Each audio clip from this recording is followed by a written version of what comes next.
23, donde hemos mencionado también que se especuló mucho acerca de el significado de esta seguidilla de sismos que se han registrado en la zona central de nuestro país, particularmente el temblor de ayer, el sismo de ayer, que en Lonquimay fue de 6.6% y que se percibió en distintas regiones de nuestro país. Se le asoció particularmente también a cierta actividad volcánica. Hay, de hecho, rondando una noticia falsa sobre el particular. Queremos hablar sobre esto a propósito de información que es necesaria, siempre, en este caso particular, con el geofísico y director del Departamento de Obras Civiles y de Geofísica de la Universidad Católica de Temuco, Cristian Farías, que está en línea a esta hora. Cristian, ¿qué tal? Muy buenos días. Hola, buen día, ¿cómo están todos por allá? Muy bien, muchas gracias. Algo alcancé a leer justamente después de uno entrar, es un tic. Yo en mi caso prendo la radio y entro a redes sociales y alcancé a leer un tuit donde te apuraba justamente en desmentir una información que asociaba el sismo de ayer a cierta actividad volcánica. Creo que hacías referencia justamente al volcán Lonquimay, ¿no? Exacto, una de las mentiras más flagrantes de esta última semana, digamos. No, terrible. Es que no pasa nada en Lonquimay, pues está tranquilo, no está haciendo erupción, no pasa nada con él. No le pasó nada después del sismo, entonces no hay mucho más que decir. El problema es que la noticia falsa que sale a través de audios de WhatsApp es el volcán Lonquimay está haciendo erupción ahora mismo, y eso no es cierto. Entonces, bueno, sabemos nosotros que en efecto los terremotos igual pueden afectar la actividad volcánica de cierta forma. En medio, no es tan obvio, pero se puede un poco. Pero claramente no te están gatillando, un sismo como este no te está gatillando la erupción de un volcán Lonquimay, que por cierto no está ocurriendo. También tenemos el volcán Villarrica, que está en la Delta María. También se mencionaba, sí. Claro, y que uno ve que muestran fotos de incandescencia. Bueno, el tema es que la incandescencia del volcán Villarrica la tiene bastante seguido, sobre todo ahora que está en la Alerta Amarilla. Entonces, más que quizás algún cambio súper sutil en la incandescencia, no ha habido nada más. Y es porque el volcán igual puede tener algún cambio mínimo respecto a su actividad por el sismo, pero no como para poder gatillar algo más grande, tener alguna cuestión más importante. No por ahora, o no hemos tenido ningún indicio de que eso sea así en definitiva. Así que las noticias de que hay erupciones masivas en este momento, eso no son verdad. Ok, sí se hacía mención probablemente, y eso le daba cierto asidero a asociar el sismo con la actividad volcánica del Lonquimay, el hecho de que se hubiese percibido en 6.6 grados en Lonquimay, ¿no? Bueno, varias cosas. En realidad, el sismo no fue en Lonquimay. Uh-huh. El volcán Lonquimay no está tan cerca de la ciudad de Lonquimay. Está en realidad más cerca de Malalcahuello. Y lo otro es que el sismo fue súper profundo, a 200 kilómetros de profundidad, okay. Más de 200 kilómetros de profundidad. Entonces, claramente está bastante lejos del volcán. Uh-huh. Pero al mismo tiempo el hecho de que haya sido tan profundo hace que, como las ondas tienen que viajar y llegar a la superficie, lleguen más o menos igual a muchos lados de Chile, y por esa razón lo sentimos bastante fuerte en muchas ciudades separadas entre sí, en Santiago, en Temuco, en Talca, en Valdivia, en Puerto Montt. Se sintió fuerte porque el sismo era bastante profundo, y bueno, 6.6 no deja de ser una magnitud más o menos importante, no es tan grande, pero no deja de ser. Los temblores también tienen lo que se suele hacer a propósito de los temblores o actividad sísmica es también leer como predictor. Uno tiende a ver en ellos una señal. Si se puede ver desde ese punto de vista, por ejemplo, viene un temblor más grande, viene un terremoto, es lo mismo que ocurrió, son cosas que circulan en las redes sociales. Uno tiende a verlo como un cierto predictor también a la actividad sísmica. Si se puede ver en ello una señal, ¿cuál sería ajustada a lo más científicamente demostrable, Cristian? Que no hay. Ya, derechamente. Que no hay, que un temblor no puede tener un carácter predictor. No es tanto eso. Lo que pasa es que también hay que ponerlo en contexto. Okay. En efecto, hemos tenido más de una vez, varias veces, seguidillas de sismos antes de un terremoto grande. Pero esas seguidillas de sismos aparecen en el lugar donde va a ocurrir el terremoto grande. Por ejemplo, en 1985 tembló harto antes del terremoto grande, y eso fue más o menos en la misma zona donde se dio el terremoto grande. El terremoto del 2014 de Iquique tembló harto antes del terremoto grande también. El terremoto de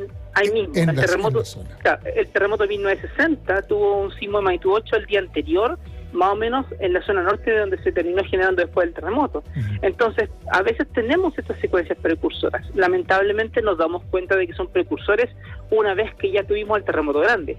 Pero acá, lo que si hacemos el análisis de Chile Central, que es justamente de lo que estamos hablando, sí. Tuvimos sismo en Farellones, que fue un sismo a ciento y tantos kilómetros de profundidad debajo de Farellones, que fue un sismo que se notó, y luego un par de réplicas, así que nada de una secuencia rara. Y luego este otro que está acá, pero que está mucho más lejos de Farellones también. Entonces estamos hablando de algo que está de Lonquimay para Argentina. Entonces está bastante lejos y por tanto no te configura nada que sea como una secuencia de la cual tengas que preocupar, digámoslo. Siendo que no sabemos predecir terremotos, o sea, no sabemos cómo realmente decirte que después de tal secuencia va a venir un terremoto grande. Eso es más que nada algo que da vuelta siempre en la mente de las personas, porque obviamente quienes vivieron el terremoto del 85, quienes vivieron algún otro terremoto grande, se quedan como un poquito con la experiencia de lo que les pasó y tratan de aplicarlo a todo. Y obviamente eso no es así, sino que cada uno de ellos por separado tiene su propia dinámica, tiene su propio cuento, digámoslo, y eso es lo que tenemos que ver. Y por eso no hay una conexión, ni tampoco estos sismos de ayer y de la semana pasada te están planteando que hay algo distinto, digámoslo. Tampoco predicen, por ejemplo, al revés, porque hablábamos de la actividad volcánica asociada a los sismos. Puede ocurrir al revés. Estoy tratando de sintetizar varios comentarios que llegan y preguntas que están llegando al WhatsApp a esta hora. ¿Pueden, a su vez, producir actividad volcánica? ¿Qué cosa? ¿Los sismos que hemos sentido? Sí. Difícil, son muy profundos. Entonces, la única forma que tendrían de producir algo es como el equivalente a que un volcán fuera como una lata de bebida y el sismo lo que hiciera fuera como batir la lata de bebida y ayudar a que los fluidos se muevan un poco más. ¿Y eso ocurre? Poco. Ya. Con un sismo así es difícil. Obviamente, y si ocurre, seguramente es algo que se va a poder medir con instrumentos, pero que no va a pasar a mucho más. O sea, va a ser como una secuencia de pocas horas, digámoslo, algo relativamente corto. Entonces, como que no es tan evidente que pueda llegar a pasar. Muy bien, ahí está. El centro magmático de la Tierra, pregunta un auditor, todo esto llega al WhatsApp, entre otros mensajes. ¿El centro magmático de la Tierra tendrá algo que ver con los terremotos? Pregunta. No, y aparte no hay un centro magmático de la Tierra en primer lugar. tenemos ¿A qué podría estar haciendo referencia el auditor? Honestamente no lo sé. Okay. Porque el núcleo es distinto. Tenemos el núcleo sólido, luego tenemos un núcleo que es dúctil un poco más, que viene después, y luego tenemos las siguientes capas. Pero nuestros terremotos, todos los sismos que sentimos nosotros tienen que ver con nuestras placas, con la placa de Nazca que se va metiendo y dentro de la sudamericana. Entonces tenemos sismos porque se van bloqueando y desbloqueando en la costa, tenemos sismos en la placa de Nazca, que es la que se va metiendo, como el de anoche, que fue así, como el de Farellones, que fue así. Tenemos sismos en la placa de arriba cuando tenemos actividad volcánica, porque los fluidos se mueven y también generan ciertas rupturas. Tenemos fallas superficiales que también generan sismos, pero eso no tiene derechamente que ver con lo que esté siendo el núcleo en un momento de la vida, nada más. Cristian, estamos hablando con Cristian Farías, geofísico y director del Departamento de Obras Civiles y de Geofísica de la Universidad Católica de Temuco. No he podido encontrar un mensaje que hacía referencia, acá está, a las 10:52, hacía referencia al clima, al clima derechamente con los temblores. Decía, no tienen nada que ver, pero dice, a ver, pero ¿cómo que no tiene nada que ver? Dice el auditor. La madera se agranda con la temperatura, se ve afectada por el frío, es un elemento más, absorbe humedad ambiental, al igual que cualquier otro elemento. Efectivamente, debería haber, en todo, con la misma lógica, debería haber entonces alguna relación entre el clima, la temperatura particularmente, y acá está. Por supuesto que el clima tiene que ver, dice, con los temas. Estamos hablando de la Tierra, un elemento, por ejemplo, la madera se agranda o se aprieta con la temperatura. Con mayor razón la Tierra, señala el auditor. ¿Hay alguna relación, algún vínculo entre temperatura y la actividad sísmica? Hagamos la siguiente pregunta. ¿Hemos tenido más terremotos grandes en verano o en invierno? La respuesta es que no. Hemos tenido tantos terremotos grandes que en verano, en invierno, en primavera, en otoño y así. El asunto es que es verdad lo que dice el auditor. Por supuesto que la madera tiene esos cambios físicos, eso lo sabemos todos. Pero el asunto es que cuando hablamos de los fenómenos que pasan para generar terremotos, hablamos de roca que está interactuando a varios kilómetros de profundidad. Entonces, el cambio en la presión que hay ahí es muy grande, la temperatura que hay ahí es muy grande, entonces una variación pequeña de temperatura arriba, de orden de unos 10-15 grados, que es lo que podemos cambiar, no te afecta realmente en comparación con la tremenda presión y la tremenda temperatura que tienes abajo. Entonces, con ello, tú no tienes realmente una influencia importante del clima en la generación de grandes terremotos, digámoslo. Eso simplemente no pasa. Ajá. El cinturón de fuego, ¿por qué es tan proclive a los terremotos? El cinturón de fuego es un pésimo concepto. Pésimo. ¿Ya? Sí, porque cuando uno habla de cinturón de fuego, uno como que se imagina un sistema completo, ¿cierto? Uh-huh. Como el cinturón de fuego. Pero no es un sistema completo. El cinturón de fuego en realidad es una zona de la Tierra donde hay varios límites de placas. Hay subducciones como las que tenemos acá, de la placa de Nazca con la de Sudamérica. Están ahí en Japón, están en Estados Unidos, están en Alaska, están en México. Hay muchas de ellas dando vueltas, que cada una tiene su dinámica propia, cada una hace lo que quiere hacer al momento en que lo quiere hacer. Entonces, como justo pasa que se ven como un anillo, uno asume de que todo esto es como un gran sistema que se interconecta. Mentira, cada una tiene su propia dinámica propia. Y claro, obviamente si uno se queda mirándolo un buen rato, a veces te va a parecer de que hay momentos donde todo se activa y todo momentos donde todo se desactiva. Pero en realidad no es así, simplemente que cada uno está haciendo lo suyo acá en su momento, y de repente le prestamos más atención a algo que está ocurriendo en todo el mundo nomás, pero no es que haya una mayor reactivación del anillo de fuego ni nada del estilo, y por eso también es un mal concepto, porque nos lleva a pensar en un sistema en algo que no es. Están mencionando la teoría de la migración sísmica. Puras mentiras. Ya. Puras mentiras. No, que por favor, cada vez que alguien hable de migración sísmica, no crean en eso. Migración no tiene sustento. ¿Y a qué se refiere migración sísmica?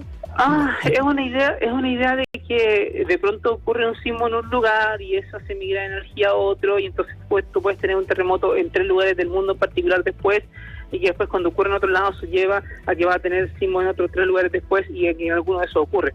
Es parte de lo que los charlatanes de los sismos siempre tratan de decir, como para poder juzgar sus predicciones. La verdad es que no predicen nada, nunca le han achuntado nada, y cuando le achuntan es básicamente eso, achuntarle. Lo que juegan muchas veces es que ven que está temblando en algún lado y dicen, ¿sabes qué? Yo creo que va a temblar ahí mismo. Y cuando ocurre, perfecto, se lo adjudican. Cuando no pasa, que es el 95% de las veces, no dicen nada. Entonces se quedan con la idea de una teoría que nunca han demostrado, que no funciona y que no tiene sustento, y se quedan solamente mostrando las cosas por red y nunca lo han mostrado realmente en ningún contexto científico de verdad. Le están tirando las orejas, dice que el experto es un desmitificador apasionado, se ríe. Nos está apaleando muchas de nuestras creencias, dice. Está llegando también al WhatsApp. Más 569-9200-7888. Saludos, me gusta cómo trabaja Cristian, sé con lo suyo. Muchas gracias. Más 569, hay una cantidad de comentarios. Claro que de verdad hay... Esto a propósito de... uno se lo explica, digamos, y por eso también es que prolifera cierta información también en redes sociales, es porque, lo decíamos hace un rato atrás, hay una necesidad de tener certeza. Y queremos confiar en cierta información que nos dé seguridad, ¿no? Que nos haga sentir bien en una situación que es de incertidumbre.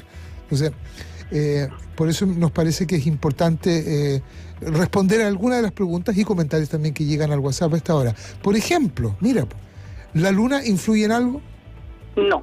Ajá. No, para los terremotos grandes no. De hecho, hay un estudio hermoso que hizo una persona viendo todos los terremotos grandes de magnitud mayor a 7 en el mundo, y viendo si es que calzaban con alguna fase lunar, y no. Nada. ¿Se pueden provocar terremotos en forma artificial? Pregunta un auditor.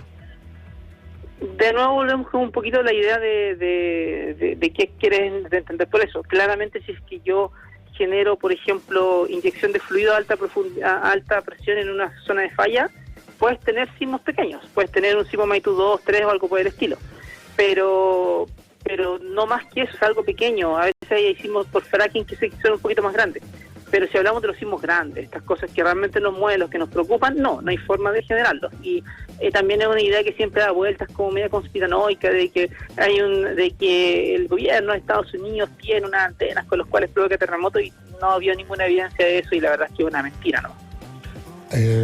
un auditor que hace referencia a, me parece que tenía que ver con el círculo de fuego, y se habla, esa predicción tiene relación con el terremoto de Alaska, que luego teóricamente repercutió acá. ¿Será posible? No, Okay. tampoco. Ya.